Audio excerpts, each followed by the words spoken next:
नमस्कार विद्यार्थी मित्रांनो. स्वागत आहे तुमचं पुन्हा एकदा एम-पी-एस-सी लायब्ररी या आपल्या YouTube चॅनलमध्ये. आज आहे 23 ऑगस्ट 2025. सुरू करूयात आजच्या चालू घडामोडी. सर्वप्रथम पाहूया कालचा एक प्रश्न. काल मी तुम्हाला एक प्रश्न विचारलेला होता. प्रश्न होता जगातील सर्वात वेगवान सुपर कॉम्प्युटर कोणता आहे? तर त्याचं योग्य उत्तर आहे पर्याय क्रमांक 1 एल कॅपिटॅन. याविषयी कालच्या व्हिडिओमध्ये मी डिटेलमध्ये माहिती सांगितलेली आहे. तरीही पुन्हा एकदा सांगून देतो. एल कॅपिटन हा जगातील पहिल्या क्रमांकाचा सुपर कॉम्प्युटर आहे, ज्याची क्षमता 1.74 एक्झाफ्लॉप्स इतकी प्रचंड अशी आहे. त्यानंतर दुसऱ्या क्रमांकाचा सुपर कॉम्प्युटर आहे फ्रंटियर, जो पुन्हा चा आहे. त्यानंतर ऑरोरा, जो पुन्हा एकदा चा आहे. आणि 4 नंबरला आहे ज्युपिटर बूस्टर, जो जर्मनीचा आहे. भारताचे सुपर कॉम्प्युटर कोणते आहेत? तर भारताचा सर्वात वेगवान सुपर कॉम्प्युटर आहे ऐरावत, जो भ भारतातील सर्वोच्च असून ओव्हरऑल जगामध्ये 136व्या क्रमांकावर आहे. याची क्षमता 8.5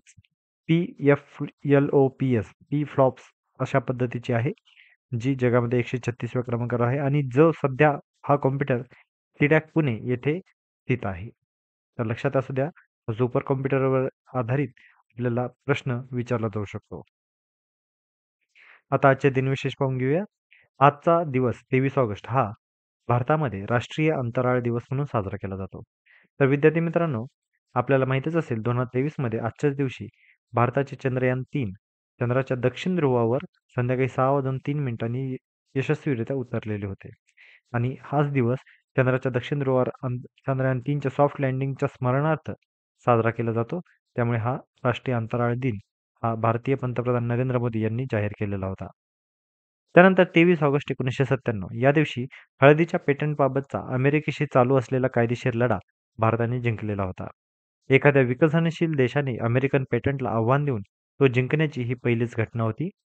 भारतीय शास्त्रज्ञ डॉक्टर रघुनाथ माशेलकर यांनी या लढ्यात महत्त्वपूर्ण भूमिका निभावलेली होती. त्यामुळे अतिशय महत्त्वाची ही बातमी आहे की हळदीच्या पेटंटबाबत अमेरिकेशी स्पर्धा करून हे पेटंट डॉक्टर रघुनाथ माशेलकर यांनी भारताकडे आणलेलं होतं. त्यानंतर 23 ऑगस्ट हा दिवस गुलाम व्यापार आणि त्याचे उच्चाटन यांच्या स्मरणार्थ आंतरराष्ट्रीय दिन म्हणून साजरा देखील केला जातो. दरवर्षी 23 ऑगस्ट रोजी हा दिवस गुलाम व्यापाराच्या शोकांतिकेची आठवण करून देण्यासाठी म्हणजेच अटलांटिक गुलाम व्यापाराच्या शोकांतिकेची आठवण करून देण्यासाठी हा दिवस पाळला जातो. तर हे 23 ऑगस्टचे हे दिनविशेष होते. महत्त्वाचे असे या घडामोडी आहेत. आता एकदा थोडक्यात चंद्रयान-3 याचं मेन्शन आपण पाहिलं, तर याबद्दल थोडक्यात माहिती पाहूया. चंद्रयान-3 हा भारताचा चंद्रावरचा विजय समजला जातो.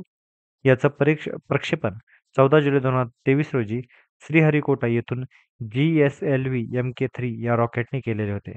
या चंद्रयान-3चं उद्दिष्ट काय होतं? तर चंद्राच्या दक्षिण ध्रुवावर यशस्वी सॉफ्ट लँडिंग करणे आणि यालाच 23 ऑगस्ट 2023 रोजी यश देखील मिळालेले होते.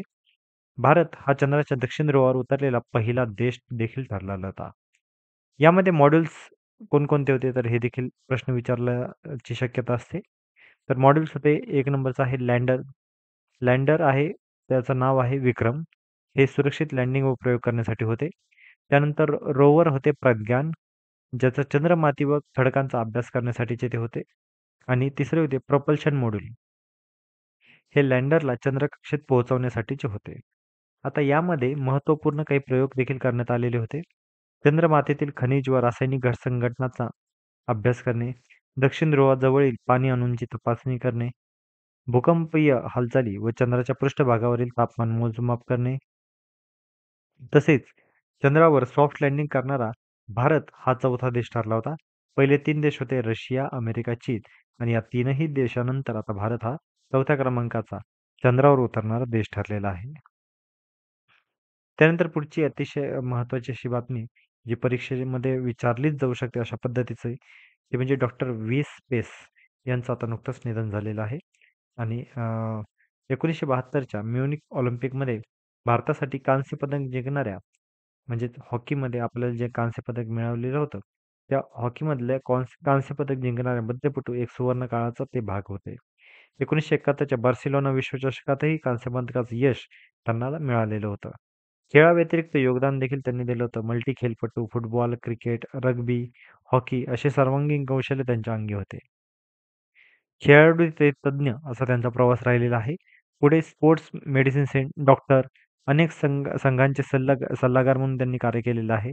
BCCI, ACC, डेव्हिस कप संघ, all India football federation, Indian Olympic association यांना देखील त्यांनी मार्गदर्शन केलेलं आहे. यामध्ये नेतृत्व नेतृत्वामध्ये कुठे होते ते? तर इंडियन रग्बी फुटबॉल युनियनचे ते अध्यक्ष देखील राहिलेले होते आणि कलकत्ता क्रिकेट आणि फुटबॉल क्लबचे ते अध्यक्ष देखील राहिलेले होते. त्यांचा जन्म हा गोव्यात झालेला होता. त्यांनी मेडिकलचं शिक्षण म्हणजे MBBS मास्टर ऑफ सर्जरी पूर्ण करून ते अद्योपांत डॉक्टर म्हणून प्रसिद्धी पावलेले होते. लिएंडर पेस म्हणजे जो आपण टेनिसपटू म्हणून प्रचंड अशी कारकीर्द राहिलेला खेळाडू आहे आणि भारतासाठी 1996 मध्ये त्याने ऑलिम्पिकमध्ये देखील पदक पटकावलेलं आहे.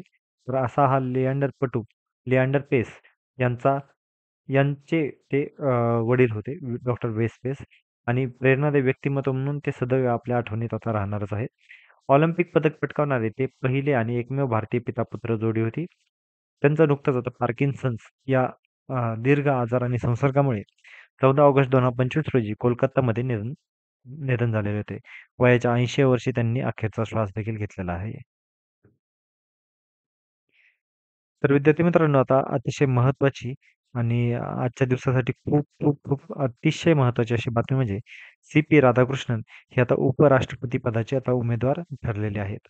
राज्यपाल म्हणजेच महाराष्ट्राचे सध्याचे राज्यपाल डॉक्टर CP राधाकृष्णन हे रालोआ म्हणजे राष्ट्रीय लोकशाही आघाडी या आघाडीचे उपराष्ट्रपती पदाचे उमेदवार ठरणार आहेत. भाजप अध्यक्ष JP नड्डा यांनी ही घोषणा केलेली होती. 9 सप्टेंबरला होणाऱ्या निवडणुकीसाठी त्यांची उमेदवारी जाहीर झालेली आहे. जगदीप धनखड यांच्या राजीनाम्यामुळे उपराष्ट्रपती पद हे रिक्त राहिलेले होते. आता हे पद मात्र भरणे बंधनकारक आहे. लोकसभा व राज्यसभेतील खासदार मतदान आता यासाठी करणार आहेत. NDA मधील संख्याबळामुळे विजय जवळपास यांचा निश्चित मानला जात आहे. CP राधाकृष्णन यांचा आता अल्प परिचय पाहून घेऊया. यांचा जन्म 20 ऑक्टोबर 1957 रोजी तिरुपूर या मद्रास प्रांतामध्ये झाला होता. त्यानंतर 1998 ते 2004 या काळामध्ये लोकसभेचे ते खासदार राहिलेले होते आणि कोइंबतूर मतदारसंघ या मतदारसंघातून ते खासदार होते. त्यानंतर 2003 ते 2006 हे ते भाजप तामिळनाडू या राज्यांचे प्रदेशाध्यक्ष होते. 2023 ते 2024 झारखंड राज्याचे राज्यपाल होते आणि 31 जुलै 2024 पासून महाराष्ट्राचे राज्यपाल म्हणून ते कार्यरत होते. तर नाव लक्षात असू द्या, CP राधाकृष्णन हे आता आगामी काळामध्ये उपराष्ट्रपतीपद होण्याची शक्यता खूप खूप जास्त आहे. त्यामुळे यावर आधारित आपल्याला प्रश्न देखील विचारला जाऊ शकतो. त्यानंतर इंडिया आघाडीकडून देखील आता उपराष्ट्रपती पदासाठी उमेदवारी घोषित झालेली आहे. इंडिया आघाडीचे उमेदवार असणार आहेत न्यायमूर्ती B. सुदर्शन रेड्डी. उपराष्ट्रपती पदाच्या निवडणुकीसाठी इंडिया आघाडीने सर्वोच्च न्यायालयाच्या माजी न्यायमूर्ती B. सुदर्शन रेड्डी यांना उमेदवारी दिलेली आहे. त्यांची थोडक्यात आपण आता कारकीर्द पाहणार आहोत. 16 वर्षाहून अधिक काळ घटनात्मक न्यायालयामध्ये न्यायमूर्ती पद त्यांनी भूषवलेलं होतं. 1995 मध्ये आंध्र प्रदेश उच्च न्यायालयामध्ये कायम न्यायमूर्ती ते राहिलेले होते. 2005 मध्ये गुवाहाटी उच्च न्यायालयाचे मुख्य न्यायमूर्ती म्हणून देखील त्यांनी काम पाहिलेलं होतं.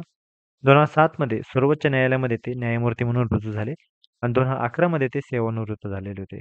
2013 मध्ये गोव्याचे ते पहिले लोकायुक्त म्हणून देखील नियुक्त झाले, परंतु 7 महिन्यानंतरच त्यांनी राजीनामा दिलेला होता आणि सध्या हैदराबाद येथील आंतरराष्ट्रीय लवाद व मध्यस्थी केंद्राच्या विश्वस्त मंडळावर ते होते.